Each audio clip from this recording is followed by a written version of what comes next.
बिस्मिल्लाहिर्रहमानिर्रहीम। अभी हम डिस्कस करेंगे लूप्स। लूप्स क्या चीज़ होती है उनके बारे में देखेंगे। तो हम उनको ना कॉन्सेप्चुअली समझने की कोशिश करेंगे कि वो क्या चीज़ है, ताकि आपको उस चीज़ को समझना आसान हो। ठीक है। लूप आइट्रेशन को कहते हैं, जिसमें आप बार बार कोई चीज़ रिपीट होती है, उसको हम डिस्कस करते हैं लूप्स में। ठीक है। फॉर एग्जाम्पल आप कहते हैं कि यार देखें, हर 12 आवर्स के बाद 24 आवर्स के बाद एक नया दिन आता है। फिर हर जो है वो क्या कहते हैं 7 डेज के बाद एक नया वीक स्टार्ट होता है। और इस हर 12 मंथ्स के बाद एक नया ईयर स्टार्ट होता है। तो ये चीज़ें जो है वो रिपीट होती रहती हैं सडन चेंज के साथ। ठीक है। तो इसी तरह से यहाँ पे भी यही चीज़ें होती हैं। यहाँ पे भी हम प्रोग्रामिंग में जब हमने एक चीज़ को बार बार रिपीट करना with certain amount of change, then हम यूज़ करते हैं लूप्स। ठीक है। तो हम तब उस वक्त लूप्स को यूज़ करते हैं। लूप्स को समझने के लिए उनके प्रिंसिपल को समझते हैं कि हम प्रोग्रामिंग में लूप्स कैसे बना सकते हैं। ठीक है। लूप्स की 3 स्टेजेस होती हैं, ये 3 स्टेट्स होती हैं। ठीक है। ये स्टेट्स जो है वो डिफाइन करते हैं कि लूप कैसे बनते हैं, इसलिए ये प्रिंसिपल है लूप्स के। ठीक है। पहला पहली स्टेट या पहली स्टेज जो है वो लूप की, वो है स्टार्ट स्टेट। ठीक है। जहाँ से लूप में स्टार्ट होना होता है। Let's suppose I want to explain loop with the help of an example.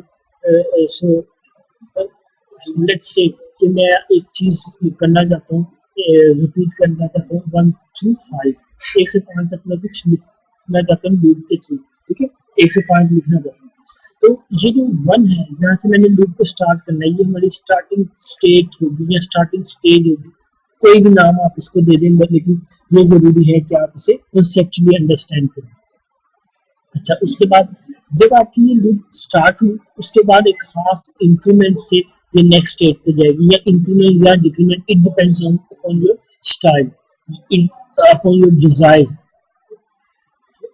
For example आप कहते हैं कि आप लो वैल्यू से हाई वैल्यू की तरफ जा रहे हैं, जैसे 1 to 5 जा रहे हैं। तो 1 में एक ऐड करके आप नेक्स्ट स्टेट में, 2 में एक ऐड करके नेक्स्ट, इस तरह से सोच पर आप जो है वो इंक्रीमेंट करते हुए अपने आखिरी स्टेट पे पहुंचते हैं, आखिरी पॉइंट पे। तो ये जो आखिरी स्टेट है, जहाँ पे आपकी लूप खत्म होती है, इसको हम कंडीशनल स्टेट या स्टेज कहते हैं, टर्मिनेट स्टेज कहते हैं, या एंडिंग स्टेट कहते हैं। खास तौर पे कंडीशनल स्टेट जो है ना, इसको कहा जाता है क्योंकि यहाँ पे हम वो कंडीशन लगाएंगे जिस कंडीशन के तहत हमने उस लूप को खत्म करना। ठीक है। तो it is very important to understand this state. ठीक है।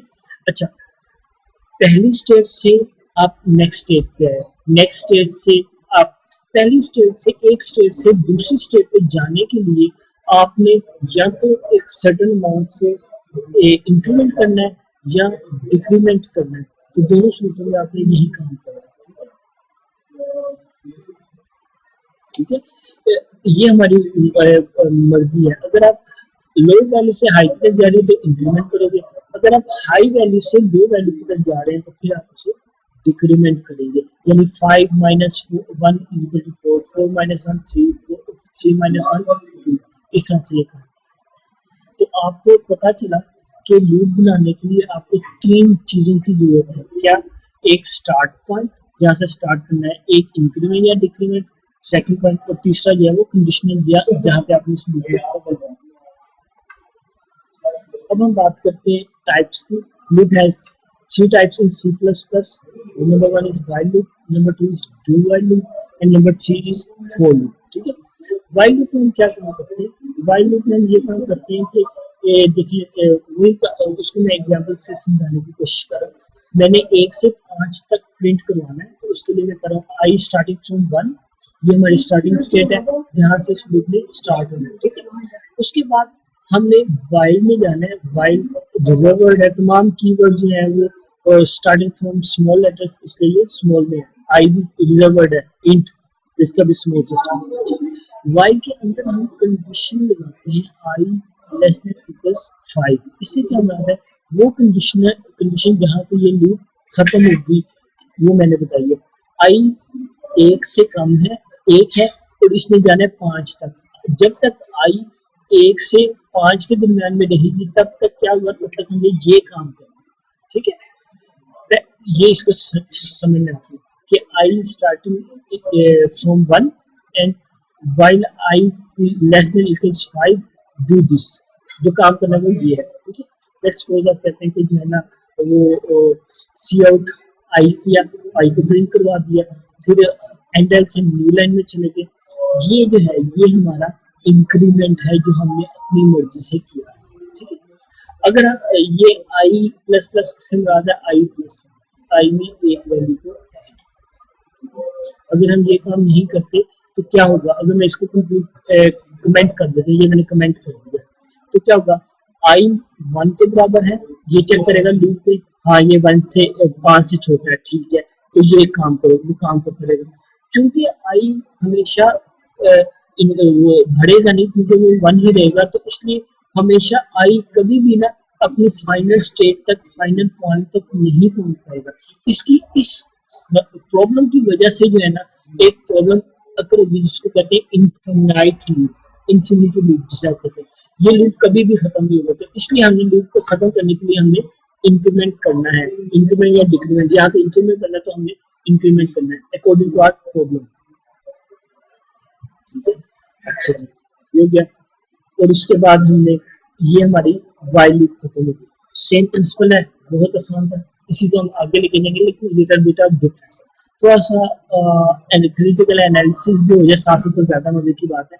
तो देखो आई स्टार्टिंग फ्रॉम 1, अगर लेट्स से मैं इसको कह देता हूँ 11, आई की वैल्यू मैंने कर दी 11, अब क्या हुआ, जब आई की वैल्यू मैंने 11 कर दी और मैंने देखा आई लेस देन इक्वल टू 5, इस सूरत में ये जो आई है ना, ये जो है वैल्यू, ये ट्रू नहीं है, ये फॉल्स होता है। इस सूरत में ये जो हमारी लूप है, लूप के अंदर जो काम होना वो नहीं होगा। इसका मतलब ये हुआ कि अब हमारी लूप नहीं चलेगी। ठीक है, क्योंकि पहले वो कंडीशन ट्रू नहीं हुई। इसका ये मतलब हुआ कि पहले हमारी कंडीशन चेक हो रही है, अगर वो ट्रू है तो देन काम करो, अगर ट्रू नहीं है तो फिर छोड़।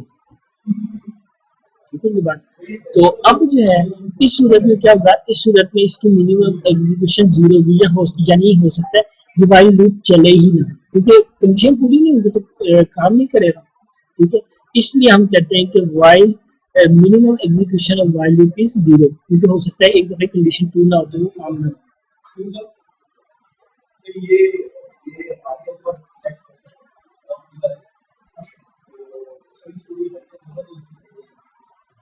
वो तो कोई मसला नहीं है, जितनी हो सकता है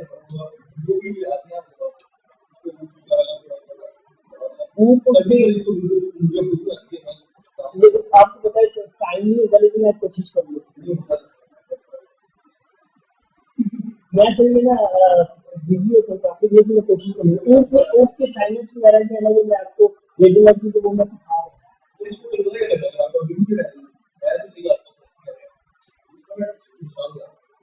हाँ इंशाल्लाह, ऊँट का वैसे मैं यहाँ पे लेक्चर लूंगा, लेक्चर जो है वो एक दिन में मेरे पता नहीं, एक दिन में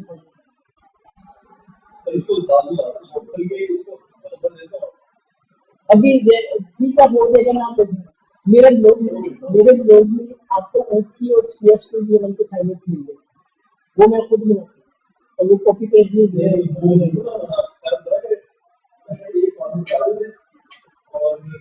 ये मैं पढ़ा रहा हूँ, रिकॉर्ड हो गई जी। अस्सलाम वालेकुम। अच्छा अच्छा स्टार्ट करते हैं। वाइल लूप में डू वाइल लूप में देखेंगे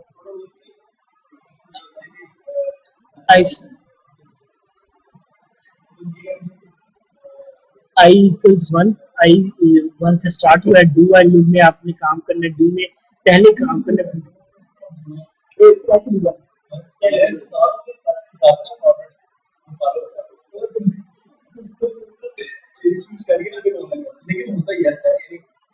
असल में ये है कि वो ना डिफरेंट टाइप्स में बैठे, तो वो सारों के पास वो एक ही कोड होता है, तो आपने वो उसको चेंज कर सकता है, लेकिन वो हो गया सही, वो मैं खुद बना जो भी प्रोग्राम में पहले। अच्छा स्टार्ट करते हैं डू वाइल लूप में। डू वाइल लूप की मैं बात कर रहा था, आई स्टार्टेड फ्रॉम 1, और उसके बाद यहाँ पे कंडीशन नहीं आई, यहाँ पे पहले काम हो रहा है डू समथिंग, तो ये हमारी डू समथिंग, हमने जो काम करना है हम यहाँ पे करेंगे, वही काम जो हम कंडीशन पे बात कर रहे थे वही काम हम यहाँ पे करेंगे, इसका मतलब और लेकिन उसके बाद हमारी कंडीशन जो है वो ट्रू हो रही है, ठीक है। इसका क्या मतलब है? इसका मतलब ये है कंडीशन बाद में चेक हो रही है। इसका मतलब ये है कि अगर हमारी कंडीशन ट्रू ना भी हो तो कम से कम लूप एक दफा चलेगी, क्योंकि मैं अगर कहता हूँ मैं इसको आई को 11 भी कर देता हूँ तो कंडीशन तो बाद में चेक होगी, पहले काम होगा, तो एटलीस्ट वंस काम होगा। तो इसलिए इसकी जो मिनिमम एग्जीक्यूशन है वो 1 हो। इससे मुराद ये है कि डू व्हाइल लूप जो है एक दफा चाहे कंडीशन ट्रू हो या फॉल्स हो चलेगा। इसका फायदा क्या होगा? इसका फायदा ये होगा कि इसको हम ऐसी जगहों पे इस्तेमाल करेंगे जहाँ पे मिनिमम एग्जीक्यूशन जो है वो 1 रिक्वायर्ड होती है, ठीक है। तो इसलिए जो है हम इसको पजलिंग या गेसिंग गेम्स में इस्तेमाल कर सकते हैं, जहाँ पे हमें पहले एक इनपुट लेनी होती है, उसके बाद हम डिसीजन को लेते हैं, तो हम वहां पे इसको यूज कर सकते हैं। तीसरी लूप जो है स्ट्रक्चर, मैं इस स्ट्रक्चर को बेस्ट स्ट्रक्चर कहते हैं, क्योंकि इसमें काम भी कम करना पड़ता है और काम भी मजे का हो जाता है। इस स्ट्रक्चर को कहते हैं for loop structure. For loop structure में हम क्या करते हैं? फोर लूप में वो जो तीनों स्टेटमेंट्स थी ना, वो हम एक स्टेटमेंट के तौर पे लिखते हैं इसकी पैरेंथेसिस के अंदर, ठीक है। यानी कि इंक्रीमेंट्स, सॉरी, स्टार्टिंग पॉइंट जहाँ से हमने अपने स्टेट को स्टार्ट करना है, लूप को कंडीशनल जहाँ पे उसको खत्म करना है, और इंक्रीमेंट जहाँ पे मैंने उसे आइटरेट करवाना है, बार बार जहाँ से उसे चेंज करवा के आगे चलना है, वो तीनों स्टेटमेंट एक ही बार। और यहाँ पे नीचे हमने सिर्फ उसको आउटपुट आई की वैल्यू को आउटपुट करवा देना है, या जे की वैल्यू को, जो भी।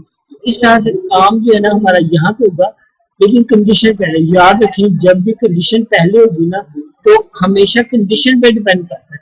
अगर मैं इसको यहाँ पे आई जे को 11 करता हूँ तो पहले जे 11 होने के बाद कंडीशन चेक होगी, फिर काम होगा। तो क्योंकि कंडीशन पहले आ गई, इसलिए इसकी कंडीशन फॉल्स होने पे काम नहीं होगा। मीन टू से minimum execution of for loop will also a zero, ठीक है। वो भी एक जीरो ही होगी जो भी आप काम करेंगे, ठीक है। तो ये हमारी फोर लूप